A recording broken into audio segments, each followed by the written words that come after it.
This is the third class of oblique projectile motion. Okay. Third class of oblique projectile motion. Already we have discussed the basic equations. Now, this class is also based on the theory. Now, what shall I do now? The obtained equation from this trajectory path, we obtained y equal to x tan alpha minus g x square to u square cos square alpha. Now, if x tan alpha is taken common, it gives 1 minus g x square to u square cos square alpha 1 by x tan alpha.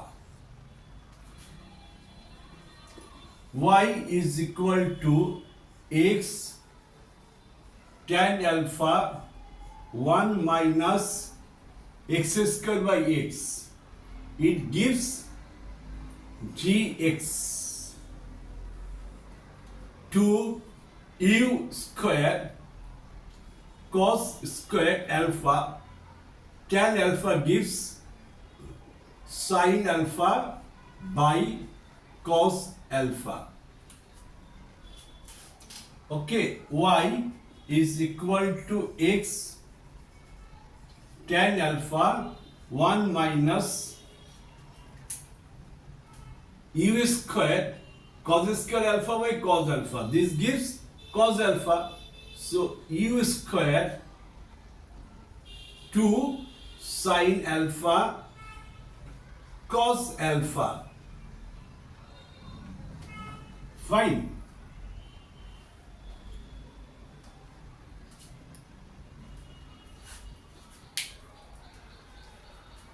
It will be a denominator. X divided by u square to cos square by cos alpha. This is cos alpha. Sin alpha comes here. Cos alpha. And g was there. So I am shifting g at here. Numerator is denominator of full denominator, right? It's like that. Now, y is equal to x tan alpha 1 minus x by u square. This is what? 2 sin alpha cos alpha. It gives sin 2 alpha by g. Okay.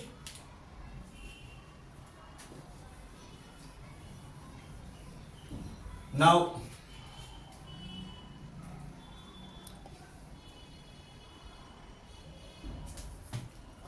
this is the simplified equation. This further it could be simplified. Y,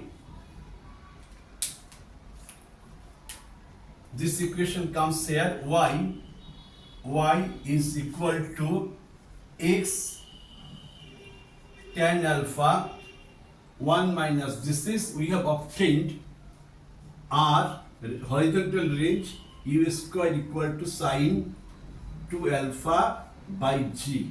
So we can put this value 1 minus x by R. This is the established equation. Okay. This standard equation, these equations could be applied in solving the numerical. Here I can explain this part. How would we get sin 2 alpha? This part we have learned from the compound angle of trigonometry sin alpha plus beta equal to sin alpha cos beta plus sin beta cos alpha. Now if alpha equal to beta, I am putting here alpha, it gives sin 2 alpha. I am putting here alpha, sin alpha cos alpha plus sin alpha cos alpha. It gives 2 sin alpha cos alpha. Okay, sin 2 alpha equal to 2 sin alpha cos alpha.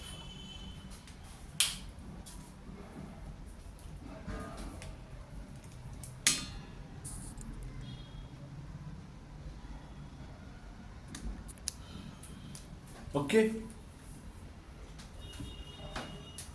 I hope that you have understood this much, that from the equation of trajectory we have obtained another equation which is y equal to x tan alpha inside the bracket 1 minus x upon r. Now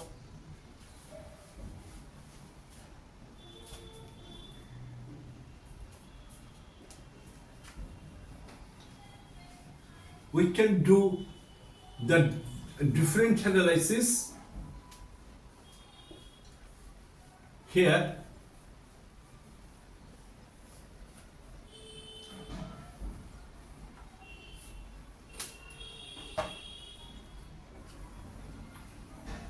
This is actually linear. First we should think about the linear momentum. Okay, look at this point, this origin means from where the body was projected. Right here, horizontal velocity is u cos alpha, vertical velocity is u sin alpha. Now we can write initial linear momentum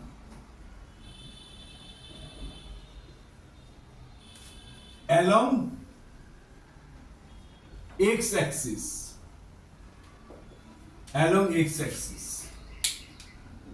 okay, is equal to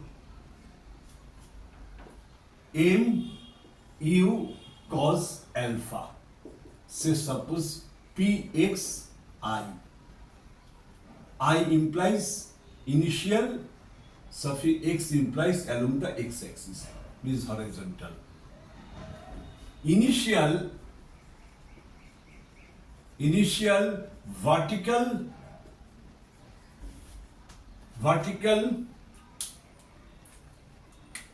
linear momentum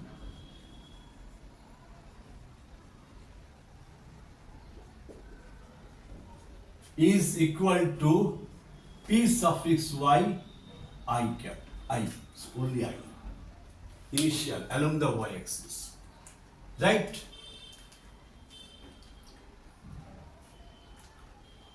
Initial means from the point of projection, from the point of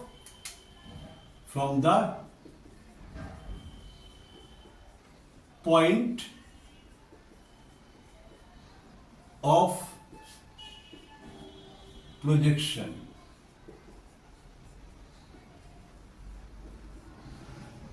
Okay, it is from the point of projection. The total linear momentum is this and this, right? Now when the body reach at the peak of the trajectory, means this one, as along the x-axis velocity remains constant, so we also can write here velocity is u cos alpha, but this component vertical component is 0. Right, so here we shall only obtain the horizontal component of linear momentum at peak, that is highest point.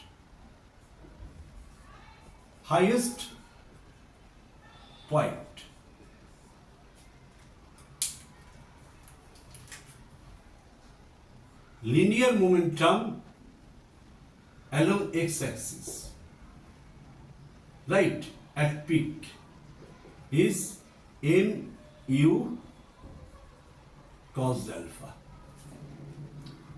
right? So change in linear momentum in between this,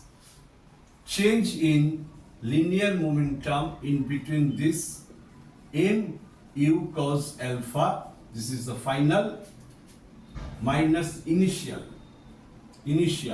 this one, this is mu cos alpha.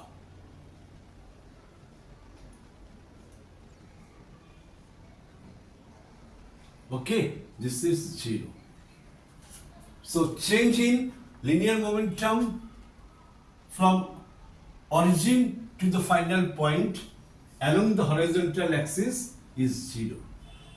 But this change in linear momentum along the y-axis from origin to the peak would be, at the peak, vertical linear momentum obviously 0, because velocity along the vertical direction is 0. So vertical linear momentum at the highest point is also 0. Right? Now this is 0 minus this one, mu sin alpha. This is minus mu sin alpha. Okay, this is the change in linear momentum along the y-axis. Fine.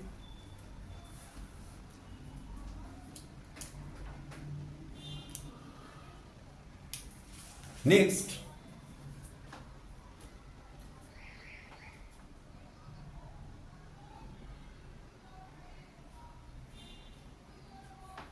we can think about the kinetic energy.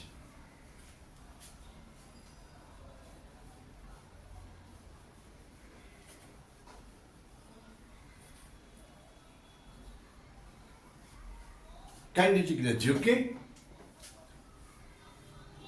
Initial kinetic energy, that I mean in kinetic energy at the origin.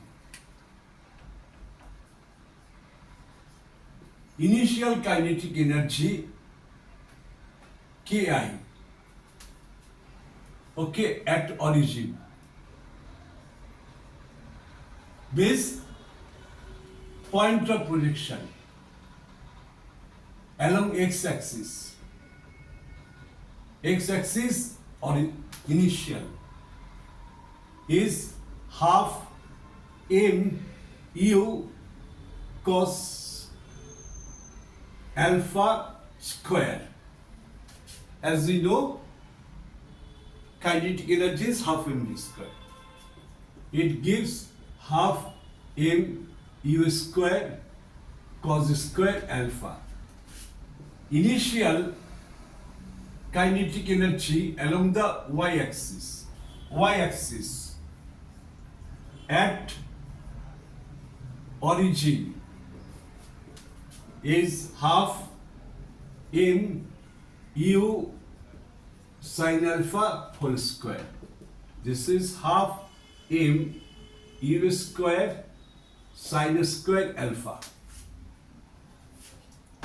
Okay, now when it reaches at the peak at peak means highest point. Kinetic energy, say this is final or peak or at the highest point, right?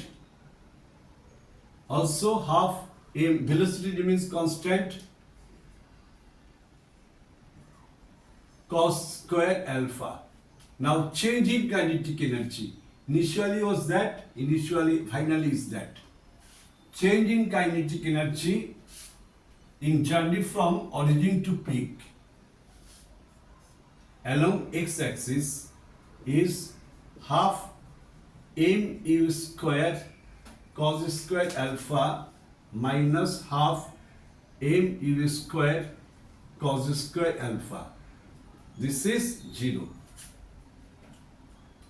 Now change in kinetic energy along y-axis, along the vertical line, velocity is 0. So half m into 0 squared minus half m u sine alpha whole square. Right? This would be minus half m u square sine square alpha. This is the change in kinetic energy along the vertical line. Okay.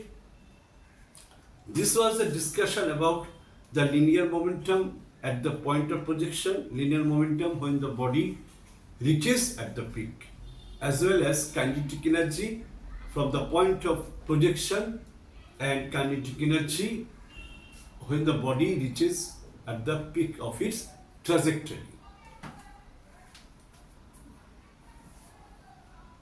Okay. Now I shall move to the different discussion.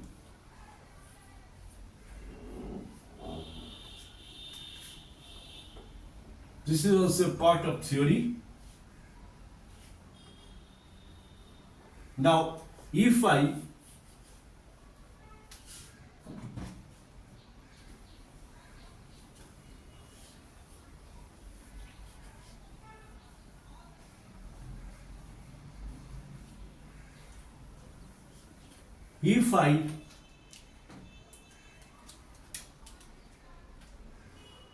redraw the diagram as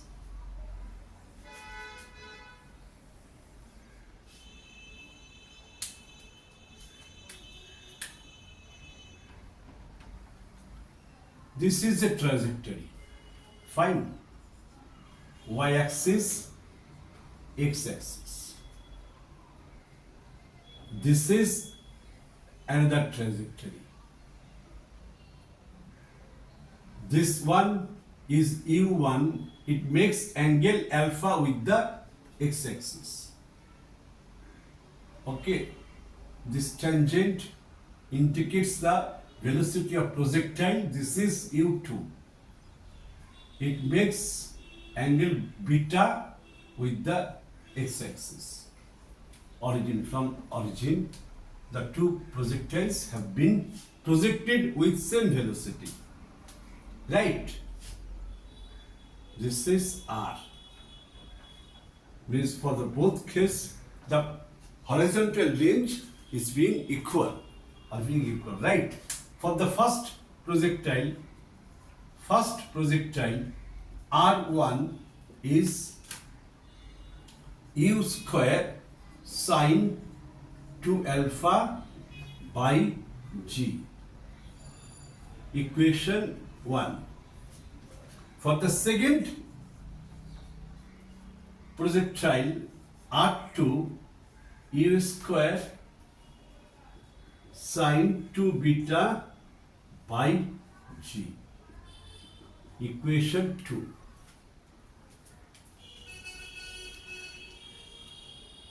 Now,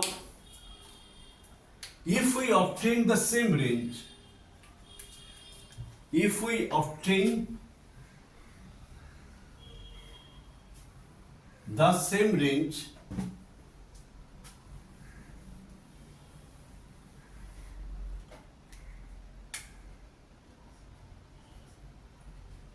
then R1 definitely equal to R2,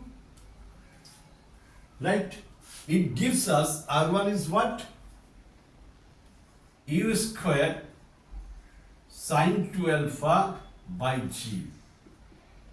U square sine 2 beta by G.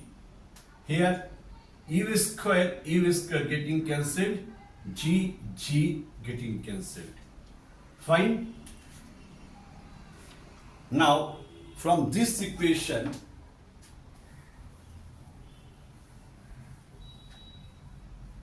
we can write